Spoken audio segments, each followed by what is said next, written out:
do I have some information to share with you. Please bear with me. I have ended up with a head and chest cold, but I just could not make a video and share this information with you because this past week has been full of major epiphanies for me. And I can't believe it, but after months of losing weight and or inches, this girl gained 8 pounds unexpectedly last week while still following the carnivore diet. So if this makes you wonder how and why, I suggest that you stay tuned because it has blown my mind in so many different ways.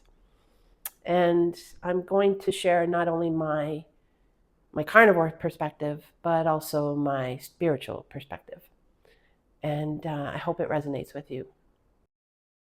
Hey, Carnivore Tribe, welcome back. Last week, I was away at a conference. It's been what feels like a lifetime dream to go to a Dr. Joe Dispenza conference. And between my health struggles in the past years, or dates not working out, or unable to get tickets because they sell out so damn fast, but because of carnivore and many other lifestyle changes I've done recently, I was finally able to make it work and go.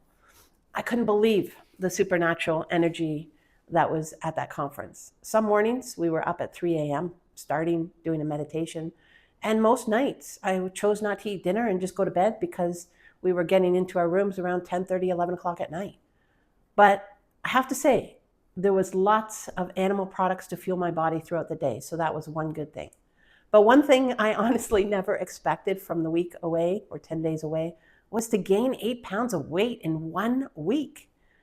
I have before and after pictures I think might shock you. So before I get into the video, I just want to say a special thank you to Dr. Joe's medical staff who promptly noticed the issue and helped me manage it while I was at the conference. If you're curious about what happened and how this girl quickly gained 8 pounds in 1 week, then I invite you to stick around. I think it will surprise you, not only the before and the after pictures, but what I did to reverse what could have felt like a setback.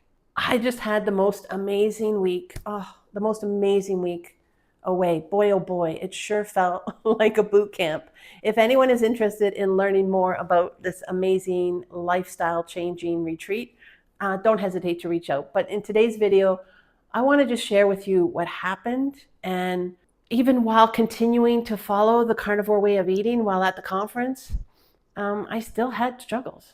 So the conference was held at the Barcelo Adult Resort here in Mexico. Beautiful resort. Oh, the bed was one thing that I should have taken a picture of the mattress and gotten a duplicate here at home because it was the most comfortable bed I've ever slept in. And being on carnivore, honestly, I was a little worried about the options that I would have at the resort. I packed a few hard-boiled eggs and I pre-made some meatballs and took them from home. And of course, took my bag of Redmond's real salt. I was pleasantly surprised, though, to find out on the first night that there were lots of meat options and fresh meat. And in my broken way of Spanish, I would ask for 2 or 3 ribeyes, no oil, and no salt. Unfortunately, because the event hosted a total of 2,150 people, beautiful souls, who only had about an hour to eat at the main restaurant or the other alternative restaurant, the main restaurant alone couldn't handle it. And that's where I was able to get the best options. So in the satellite restaurant in the basement of the conference center on site, we were assigned a particular restaurant. So they'd alternate between the 2 restaurants for different groups. So XYZ group would go to this restaurant one day and XYZ would go to a restaurant the other day. Sadly, the alternatives and the selections at the alternative restaurant weren't as good as the main restaurant, meaning all the food was pre-prepared. I didn't have the option to ask for no salt and for it not to be grilled with oil. This contributed to my issue, which got so bad on day 3 of the conference after eating at the alternative restaurant the day before, my body literally blew up. Now, it didn't quite go to three times my dress size. How do I explain this? So I'm currently a 1X. I have come from a 3X. So I've been able to come down 3 dress sizes, and the 1X fits loosely. But by that day 3, after eating just one full day in the alternative restaurant, my entire body had blown up to almost where I had started my weight loss journey. Many of you know that since starting carnivore in October of 2024, I lost 3 dress sizes. Honestly, finding dresses in Mexico has been one of the most difficult things, especially in this area. So even though I lost 3 dress sizes and I have many like of the 1Xs that I could have taken with me, I decided to take about 6 dresses to the conference, and 3 of them I grabbed as 3X dresses, 2 of my 2X dresses, and 2 of my 1X dresses. So I guess about 7 dresses. And the reason I'm sharing this is I showed up on day 1 in my 1X, and it was loose on me. It wasn't extremely loose. It's just perfectly fitted right now. But by the evening of day 2, that dress, or by the end of day 1, that dress was starting to get tight on me. So day 2, I put the 2X on. And by the end of day 2, that was starting to get tight on me. So I was starting to be like, what the heck's going on? And not only that, but my shoes, my ankles were starting to go past the back of my shoes. And it ended up being that I couldn't get my shoes on. So it was at this point that I realized that my body was swelling. My feet were swelling, my boobs were swelling, my face was swelling, my good old family jewels or my double chin was coming back. And by the next morning, I had decided to put my 3X dress on to just have a little bit more room and flow in my dress. But by the end of day 4, another 3 meals at the alternative restaurant, and my body exploded. And the doctor at the event started getting concerned about my heart. Now, mind you, I've had edema about, I'd say 15 years ago, let's say. 15 to 13 years ago. And I had a major problem at that time. And she was concerned with the amount of fluid on my body, that it could affect my heart. And I was like, you know what? I've had this before. I've had all heart tests. My heart's in great condition. So, it's just about managing the fluid. And I've had this illness for a long time. Well, the interesting thing is she kind of corrected me about it being an illness and changed my mindset with it. And she said, we're just going to get you an anti-gravity chair so that you can manage the amount of fluid that you're processing or the energy that you're actually moving. So I've never had edema issues during carnivore unless I've gone out for dinner with friends and family. There's a great Argentinian restaurant in Playa, and it makes the best beef ribs that are done on a cross. They turn out like just so mouth-watering. They're huge. I get fully satisfied. But again, I get affected by their salt. So I'm just gonna pop a picture on the screen here and show you what my feet looked like. And this was well after they already started to decrease in size. Because and actually now that I think about it, like I was having a hard time earlier saying that I had gone up 3 dress sizes. Because basically 3 dress sizes would mean to me at least almost 40 pounds, because I've now lost a total of 38 pounds on carnivore. But I didn't weigh myself until I got home. And by the time I got home, my edema or the swelling had already started to be managed because of the anti-gravity chair, putting my feet up in bed at night and doing all the right things, trying to do some exercises, walking on my feet certain ways. So I bet you it was way more than 8 pounds that I had gained. And when I had gotten home and it was manageable to the point where I get my shoes back on. It wasn't painful to walk anymore. But so that's an epiphany right now that I definitely put on way more than 8 pounds of water weight. Wow. But I'm happy to say that once I got home and I continued to put my feet up at night and continued to get in an anti-gravity chair, I've been able to release that 8 pounds of water, and now my feet look like this. So here's the before and after, and you can see the difference between the two. So again, I haven't had issues with edema for years and never had any issues during carnivore. In fact, when I first started carnivore, my excess water weight was the first thing for my body to release. Like I said, I wish I had gotten a before picture, like a true picture of how big they were when I couldn't even put my shoes on. But I think you'll still get the idea before and after. So I just want to reiterate that I stayed true to carnivore. My first few plates, I did a trick. I remembered Coach Raymond saying, and when I loaded up my plate, of course, I'm sitting with, over 1,000 new people that I'm trying to build connection with. And I loaded up my plate with 99% meat and put a good dollop of guacamole on the edge of it.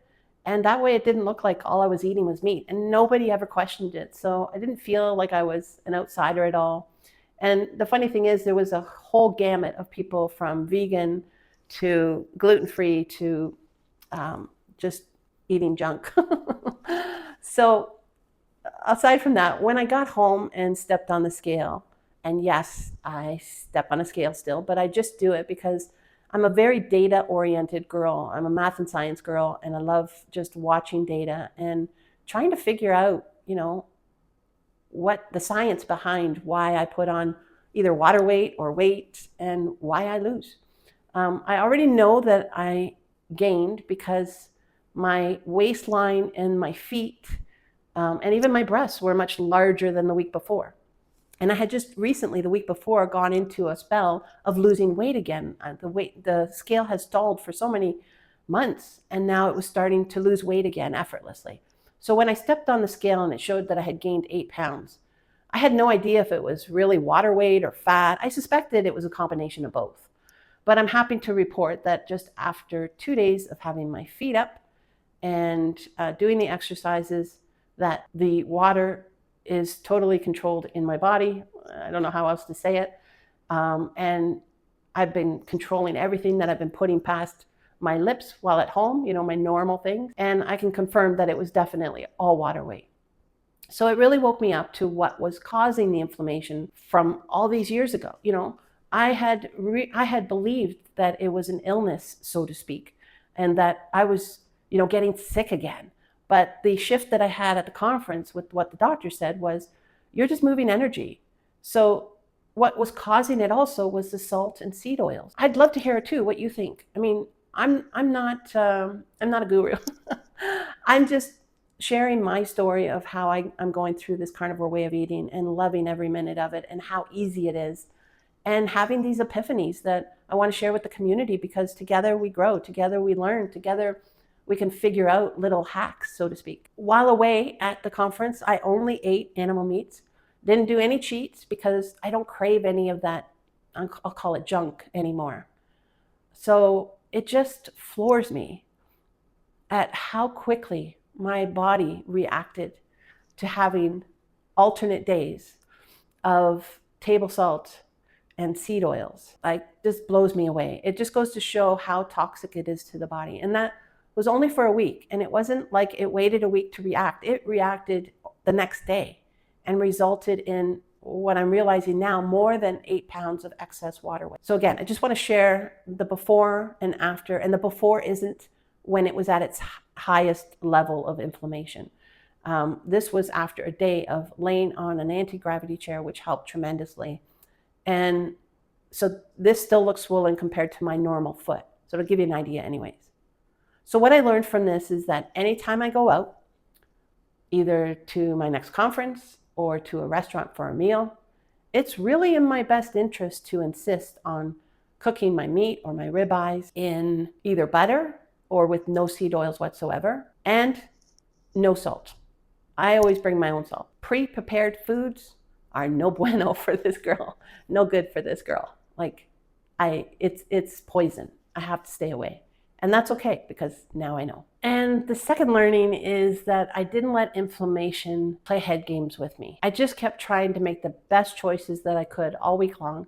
And look how quickly things turned around once I was able to get home and get to everything controlled.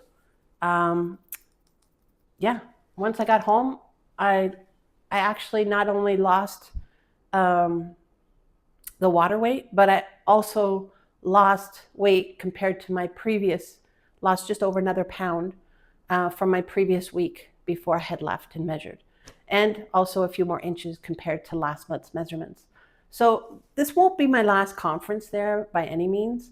And if any of you, I'm just hoping, because it's a small world, I'm learning, If any of you have any connections whatsoever to the Barcelo resorts, particularly the one close to Cancun, I'd forever be grateful if you could just put a little tweak or a little bird in their ear and convince them to ditch the seed oils and the table salts and bring in some good butter, bring in some Redmond's real salt, and that would make this resort a 5+ star resort for this girl. I do want to get, though, into more of the spiritual side, but I'll leave that to the end because I suspect not everybody will resonate with this. But I just want to wish you a wonderful week, and I'm sending you bacon-scented blessings for your week ahead. I love you very much. It's a dream come true. So I really hope that I did this video justice, because I'm not feeling 100% and my mind is pretty clogged right now because of the cold. But I had such huge revelations in the past week, too many to share here, but just one of the major ones was from going to the mindset of I was having a medical emergency to an epiphany that my disease wasn't actually disease, I like to call it. It was me moving energy in my body, and it shifted my perspective so greatly. You know, if I had had that insight 12, 15 years ago, I wonder how much quicker I may have been able to heal my body. For those of you who meditate, I just want to throw this out there, that if you're experiencing, and this can go like meditation, prayer, it's the same thing. If you're doing a daily practice and you're moving energy, if you're experiencing edema, and of course, I'm not a medical doctor, this is not medical advice, but it's one thing to consider, that when you're either meditating or praying or doing any kind of energy work, that it is a possibility that it's not actually, when you get that edema happening, that it's not actually a disease that you're experiencing. It's not an illness. It's actually a good sign. It's a good sign that you're doing things right, and your body is just trying to release the toxins that your body needs to release. So basically, let me keep it simple. When we meditate, we activate the limbic brain. The limbic brain is our own pharmacia within our bodies. And those chemicals and hormones help to heal our body. So I was healing my body. I was doing good at healing my body, and it was making stuff move. It was making energy move. And that energy moving resulted in excess fluid in the body that the body couldn't keep up on releasing. So I just need to adopt some practices in my life, such as anti-gravity chair, such as keeping my feet up on a couple of pillows at night and sleeping differently, such as the leg exercises to get the lymph moving. All those things I can do to help my body keep up with the good work that I'm doing. And I don't have to put a label on it that it's a disease, which is huge for me. That realization alone can be life-changing. So I can actually realize that if I continue doing my daily meditation practice and experience this, that I'm on the right track. So again, my part is to only stay away from seed oils. That's a big no-no for me. It's proven now. Stay away from table salts. We all knew that, because I know the effects that it has on my body. But also with daily meditation, to do the work, to put my legs up, to allow them to drain naturally through the lymphs. You know, with the collective right now and how times are changing, more and more people are connecting inward, and whether that be God to you, whether that be universe, whatever you want to label it, it's all the same thing. And it's just so vitally important that we realize that's reality. Connecting to spirit, connecting to God, connecting to universe, like I said, whatever you want to call it, that is the most important thing we can do. And then in this 3D world, yeah, we do carnivore, we have a clean diet, we have clean lifestyle, and we move our bodies a little bit. And I think with all of that, and now having this new mindset, like I feel like I'm a new version of Brenda now. I can't explain it. I have no words to explain it, but I am more confident now that I've got this, and my body is going to continue releasing weight effortlessly as I heal it. And it's such a powerful, powerful way to be walking through life. And I just hope that it can help one of you, even just one of you out there, and switch either a mindset or If you're experiencing edema and you realize that you're actually moving energy, which is a good thing, it's your body trying to heal, just support it and give it what it needs to release that weight. And we got this. So I hope that resonated with you. I love you guys, and I'm wishing you bacon-scented filled blessings for the week ahead. Love you lots. Bye. Steak on my plate, it's a dream come true. Butter melting down like morning